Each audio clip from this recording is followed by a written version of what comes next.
The purpose of the flush is simply to speed up the process of thinning the bile so that it can flow correctly. And if it works, then bile is just going to flow correctly and the human body will function more along the lines that it's supposed to function. This isn't something you would do on a daily basis, but if somebody felt like they needed to do a Beet Flow flush every 3 to 5 days or so, that could be reasonable. Once a week is usually good for about 3 to 5 weeks to improve most stubborn bile flow issues. If you run the self-test that we teach you how to do in our free 4-week digestion course, we'll put the link into the description if you haven't taken that course. It's a totally free course. But if you run those self-tests and your saliva pH is 6.5 or lower, that can be an indication that you may benefit from a Beet Flow flush. And if the day after that flush, if your saliva pH goes up, then that can be a sign that things worked well and that you created some improvement with that flush. Now, if your saliva pH is already in a good range, it's probably not going to go up, but you still may see other changes from doing the flush. We like to see people simply use Beet Flow with their meals for a few days before trying to do a Beet Flow flush. Maybe a person will start with 1 Beet Flow per meal on the first day, go to 2 Beet Flow per meal on the second day, and 3 Beet Flow per meal on the third day. Doing a flush on the 4th day is reasonable, and the person could still use Beet Flow with those meals on the day that they do the flush. The directions for completing a Beet Flow flush are quite simple. Simply take 4 Beet Flow every 30 minutes for 2 hours. So that's 4 rounds. You can complete this process at any time of the day, but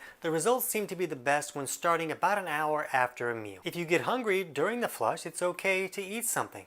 And be sure to set a timer every 30 minutes or it's going to be pretty easy to forget. Like I said, most people don't experience anything when doing the flush, but if a low saliva pH comes up or other bile flow symptoms seem to improve, you know things are working.